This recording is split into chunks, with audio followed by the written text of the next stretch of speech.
they'll be doing the jinga here, and then they'll step this way, or they'll put their hand this way.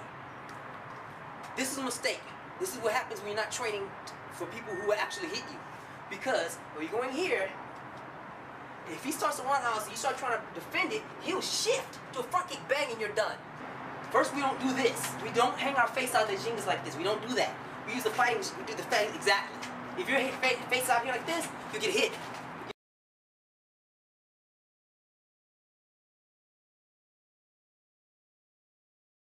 We have our guards up, and we're looking at our opponent's sternum. So when we move, instead of moving our face here, we can get kicked or hit. We shift this way.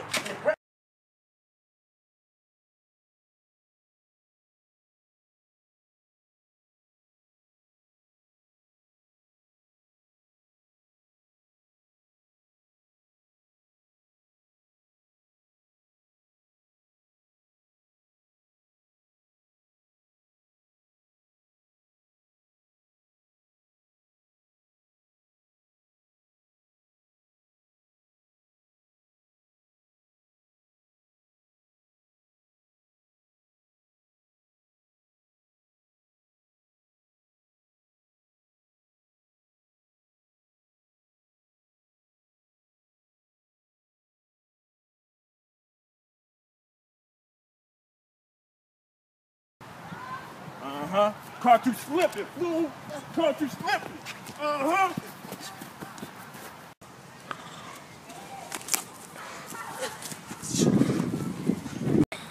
Now there are many applications to this movement I'm showing you here. I showed you some of it already solo, but in order to help stimulate your mind and your imagination and the possibilities, I'm going to show you these type of movements, you know, with my partner here, without resistance at this point. And then I'll amass video clips of me sparring using this, but it probably won't be on this instructional. It'll probably be on the supplemental teaching modules that come along with this instruction, and you'll see that on my PayPal. Okay? So here's what I want you to do. I want you to watch what I'm doing here, and then I want you to build your own combinations in addition to what you see here. Alright?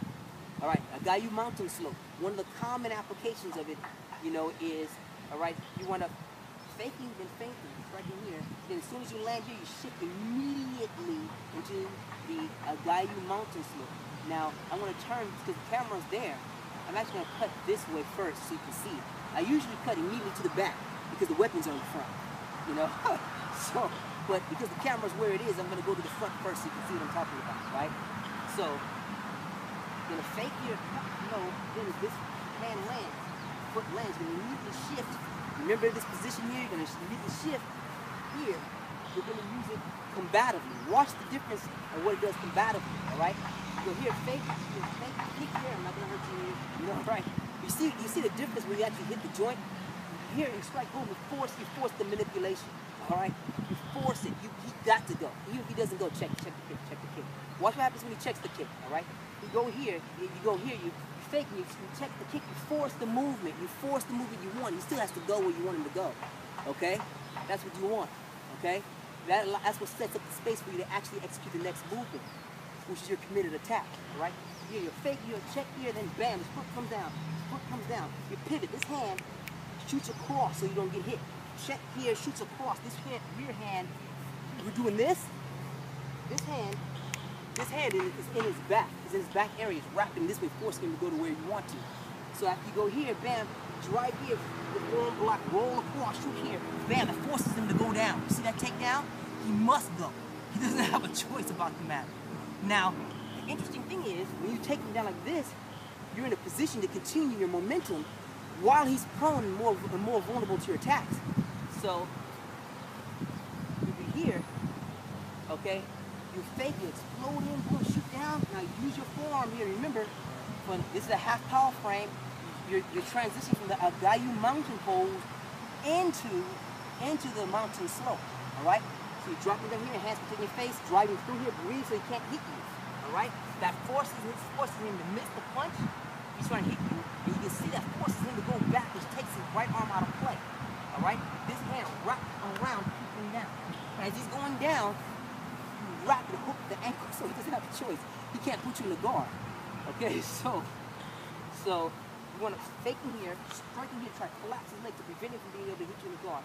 This knee comes down, drives into his forearm from here, force him back, wrap, his arm goes across, wrap across here. Now he's down. See the energy in here? This energy allows you to continue your offensives. You know, you can use your head as a headbutt to strike. You know, quick headbutt as you strike the groin. So you strike down, boom, bam, that happens. You can, as you drive him down here, you can actually just simply use your head and your hand to actually help you get back up to your feet. You want to come in here, back up to your feet. Or, what I prefer to do, I don't like coming up to your feet in front of his weapons. I like turning towards the back, all right? So I can have free attacks on him. He can't do anything about it. So it would look, let me turn this way so you can see back, so you can see what I'm talking about now. You all right, you good? All right, step a little bit. All right. What happens here is, again, all right, when they feint, they shoot the kick, boom, they shoot. See this hand coming across? Now this knee is going to hit this thigh, his forearm's going to hit this thigh, all right? I want you to see this hand is coming across, but I want you to pay attention that this knee is actually driving too, not just by, but through. After you kick here, you want to turn this knee and knee there. You're destroying the base. If you can't get the knee off, your energy will be so close that when you hit with the forearm, you're still going to force him to move. So you have protection. Do not keep your head up high, because if you keep your head high, you'll get hit. He can grab onto you, you might push, you might do something to stop you. Okay? So when you do the technique, you have to do your level change properly. Shoot here, all right?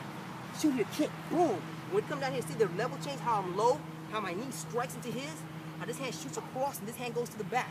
All right? This hand is firing into the thigh, his knee's here. This hand now wraps around. Goes from here to here, which is this position. He's just grabbing onto his ankle. All right? Watch what happens as I'm hitting his leg. Watch my hand. Camera, I want you to see this. When my hand comes down and grabs the ankle, I want you to pan and make certain that you can see my hand grabbing his ankle. Okay? So we get here, shoot here, boom. You drive toward him here. This forearm's here. You never hit. You want to drop it below his waist. This hand reaches across and grabs his ankle. This head hits him. You drive with your arm. It allows you to come to the back way better than coming to the front. This foot winds up striking his head. You grab an arm, shooting to the power frame for the Kimura, tap when you feel it. All right? You can do all kinds of finishes here. But you have to be in that position first. You have to learn it combatively first. This is not what the cardio capoeiristas teach you, because they don't know. They have no idea, no clue. No idea, no clue. A couple of more points I want you to see, and it's very important. Okay? What happens a lot of times is it's not going to go off perfectly. So you have to move with him, all right, to deal with him. He might be shooting jabs and kicks back at you. So you have to move with him, all right? You have to shift with him, right? Bam, that's a movement. Boom, bam, that's a movement. Right there, that's it. That's unscripted, okay? So you have to move with him. You can move with him. You have to work the offensive out. You have to lead and set your stuff up, all right? Bam, there you go, right there. There we go, right here. You see it? Right here. Coming in, hand shoot across. This move right here I just did was a veteran move. It's not something I really should show on the basics, but since you saw me do a little bit of it, I guess I have to kind of give it away. You know, right? When I shot through here and I bent my head here, you notice I didn't hit with my forearm. This arm was clear. The reason why this arm was clear is I was shooting the reach hand to the groin first. His head's coming down, shooting the reach hand to the groin, then I grab the ankle. Shoot his arm across, forcing him down. All right? Turning over, boom, hit here. You can hit the arm bar, the key lock. You can stomp on the head. That's usually what I do. Usually when we're sparring, we have a headgear on so I can step on your head. That's exactly what I do. You know, stomp on your head, or I'll put my knee on your head. Key lock it up, and when he feels it, he'll tap. All right? Boom, right there. There's nothing you can do about it. Once the movement is initiated, it's done. You also have to be able to think of it this way. It's similar to an American football tackle. The execution is similar to that. If you combine that also with the other move I'm going to show you now, which I'm trying to remember what American wrestlers call this. Oh yeah, they call it the Polish step around. Polish step around. What it is you wind up striking with the guy and you clinched up with him, and you get a lock on his back, you take your foot or step around him, all right? Now your thigh's here, you just simply flip him over the thigh, and down he goes, all right? Well, in the mountain slope, you have many different options, not just that one. In the mountain slope, not only can you take him down that way, from the front or from the back. When you're striking, you can strike your way here, boom right here, shift down, grip right here, take your foot here, all right, and drive into this leg. And then while he's here, you're gonna take this hand, hit the front of him, and this arm's gonna hit the back. It's gonna force him to go around the front of his leg. So I'm gonna turn you around. There's 2 ways you can do it, all right? When you're driving here, you can use your thigh to flip him forward, which will force him to put one hand down. So if you went to striking here, boom, boom, like this right here, shift, drive with his hand to the fall, boom, my thigh is here, you're gonna flip him forward, the same way that the wrestler's flipping backwards, you're gonna flip him forward that way. Here, you're gonna flip him forward that way. That way, you see that? Now this position right here, this is just this on the ground. So from here, boom, from the end, weight is here. His hand can strike down in the face and rip with the lion swipe, strike with the snake strike, heel palm, right up, knee here, boom. This